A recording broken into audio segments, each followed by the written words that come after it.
Assalamualaikum warahmatullahi wabarakatuh. Perkenalkan, kami dari kelompok 4 kelas A. Pada pembahasan kali ini kami akan membahas tentang laporan ujian akhir praktikum dengan judul Operational Amplifier Non-Inverting dengan anggota. Adapun tujuan dari praktikum ini adalah untuk memahami prinsip kerja rangkaian op-amp non-inverting dan untuk memahami sinyal gelombang keluaran rangkaian op-amp non-inverting. Ya, memasuki dasar teori. Berikut adalah dasar teori dari prinsip non-inverting. Yang pertama, yaitu terdapat power supply. Power supply sendiri adalah alat atau perangkat keras yang mampu menyuplai tenaga atau tegangan listrik secara langsung dari sumber tegangan listrik ke tegangan listrik yang lainnya. Power supply memiliki input dari tegangan yang berarus alternating current atau arus bolak-balik dan mengubahnya menjadi arus searah DC. Nah, sementara op-amp sendiri adalah penguat beda diferensial yang punya penguatan tegangan sangat tinggi.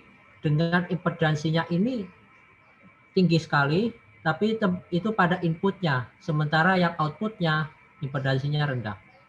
Kemudian ada gain, yang mana adalah perbandingan antara tegangan output dan tegangan input pada penguat. Kemudian terdapat kapasitor. Kapasitor sendiri adalah komponen elektronik yang berguna untuk menyimpan muatan. Yang mana prinsipnya ini seperti keran yang menahan muatan untuk sementara waktu. Sementara resistor sendiri adalah komponen pasif yang mana dia ini menghambat suatu arus listrik dengan nilai resistansi tertentu. Dan kemudian ada gelombang. Gelombang sendiri adalah getaran yang merambat baik melalui medium ataupun melalui tanpa medium.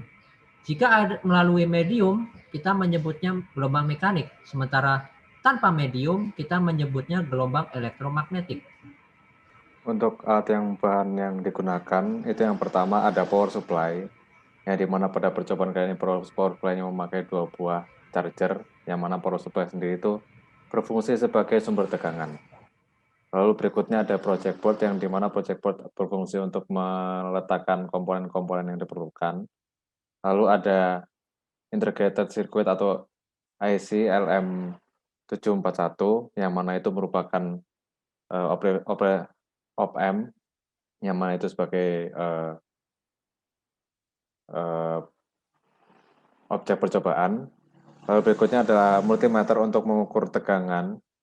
Lalu berikutnya ada osiloskop untuk mengamati gelombang yang terjadi dalam sebuah rangkaian. Lalu berikutnya ada kabel penghubung untuk menghubungkan komponen yang satu dengan komponen yang lainnya.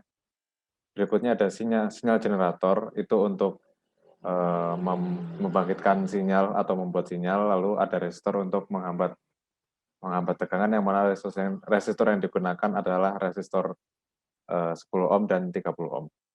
Ya, berikutnya langkah kerja. Yang pertama, alat dirangkai seperti pada gambar yang sudah ada. Yang berikutnya yaitu osiloskop dinyalakan dan dilakukan kalibrasi pada osiloskop. Setelah itu, tegangan input atau Vin dihubungkan pada masukan non-inverting dan masukan non-inverting di-ground-kan. Berikutnya, resistor 10 ohm digunakan sebagai Rin dan resistor 30 ohm sebagai Rf pada op-amp aparatus. Lalu probe osiloskop dimasukkan dari channel 1 dan probe channel 2 sebagai output pada op-amp aparatus. Berikutnya, audio generator dinyalakan, kemudian frekuensi pada audio generator diatur hingga diperoleh gelombang keluaran pada channel 2 osiloskop. Dan yang terakhir yaitu keluaran yang terjadi diamati dan tegangan dari channel 1 dan 2 dicatat, kemudian faktor penguatan dan V-out-nya dicari. Berikut ada analisa data dan perhitungan. Pada percobaan, variasi resistor adalah 10 ohm dan 30 ohm, dan dua variasi frekuensi yaitu 40 Hz dan 50 Hz dengan 3 kali pengurangan, sehingga didapat tegangan masukan dan tegangan keluaran sebagai berikut. Kemudian dilakukan perhitungan dengan rumus sebagai berikut. Nah, berikut adalah rumus gain percobaan, gain perhitungan, dan error gain. Dan berikut adalah contoh perhitungan pada UAP kali ini. Sehingga didapatkan hasil data, yaitu gain perhitungan sebesar 4, gain percobaan pada rentang 4,56 sampai 5,14, dan error pada rentang 14 sampai 28,5%. Selanjutnya yaitu pembahasan.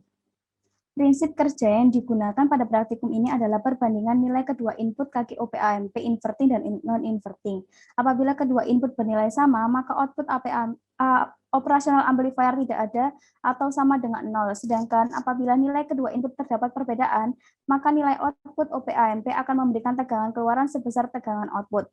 Nah, ini adalah rangkaian non-inverting. Untuk mencari gain dengan rumus Vout per Vin sama dengan 1 plus RF per Rin. Lalu selanjutnya ada OP-AMP memiliki penguatan tegangan yang sangat tinggi dengan impedansi masukan tinggi dan impedansi keluaran yang rendah. Lalu selanjutnya ada ICLM741.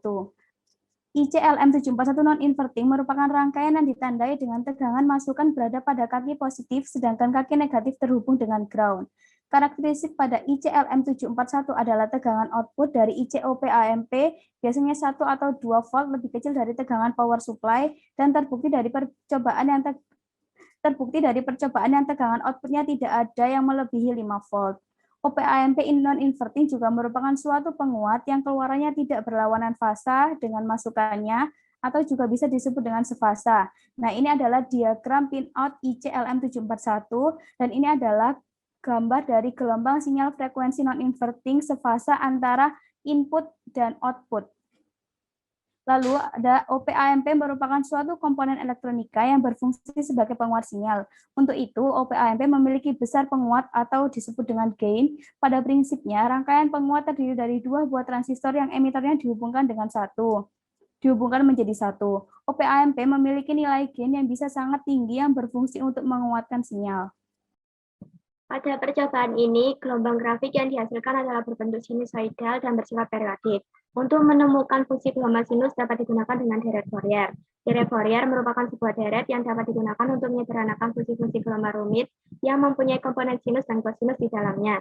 Deret Fourier biasanya digunakan untuk menyederhanakan besarnya gelombang periodik atau gelombang yang berasal secara terus-menerus dalam waktu tertentu. Untuk bentuk keluaran gelombang berupa gelombang sinusoidal yang teramati dalam osiloskop apabila sumber tegangan adalah arus AC.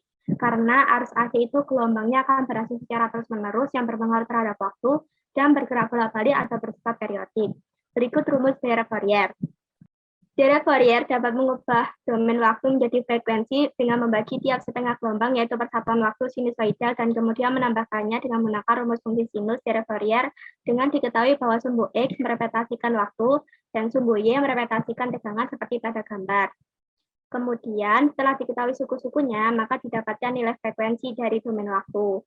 Kemudian, apabila gelombang memiliki batas atas dan batas bawah yang nilainya sama besar, maka gelombang tersebut hanya akan membentuk fungsi ganjil atau fungsi genap saja, tetapi tidak bisa menjadi fungsi keduanya. Tapi pada percobaan ini, grafik yang dihasilkan antara batas atas dan bawahnya itu tidak sama, sehingga menggunakan fungsi ganjil dan fungsi genap. Pada grafik osiloskop Proteus, tunjukkan bahwa rangkaian non-inverting memiliki gelombang tegangan masukan input yang ditandai dengan gelombang berwarna kuning dan tegangan keluaran yang ditandai dengan gelombang berwarna biru. Terlihat dari gelombang osiloskop Proteus bahwa tidak terjadi selisih fasa pada kedua gelombang tersebut dan apabila salah satu mencapai bukit, maka gelombang lainnya juga berada di bukit. Begitupun sebaliknya, apabila salah satu gelombang berada pada lembah, maka gelombang lainnya juga berada pada lembah. Pada grafik gelombang yang ditampilkan Proteus dengan frekuensi 40 Hz, amplitudo maksimum inputnya adalah 0,49 volt dan amplitudo maksimum outputnya adalah 1,98 volt. Dari grafik yang didapatkan terlihat bahwa gelombang yang dihasilkan pada frekuensi 40 Hz lebih rendah. Dalam sebuah percobaan selalu tidak luput dari kesalahan. Pada percobaan ini didapatkan nilai error yang menandakan adanya kesalahan dalam percobaan. Salah satu faktor error mungkin saja berasal dari efek nol. Jadi yang pertama, penguat non-inverting adalah suatu rangkaian penguat dengan prinsip kerja menguatkan sinyal dan hasil sinyal yang dikuatkan tetap sefasa dengan sinyal inputannya. Kedua yaitu penguat non-inverting memiliki hasil sinyal dengan ciri khas yaitu keluarannya tetap sefasa dengan sinyal masukannya. Sekian presentasi dari kelompok kami. Mohon maaf apabila ada salah kata.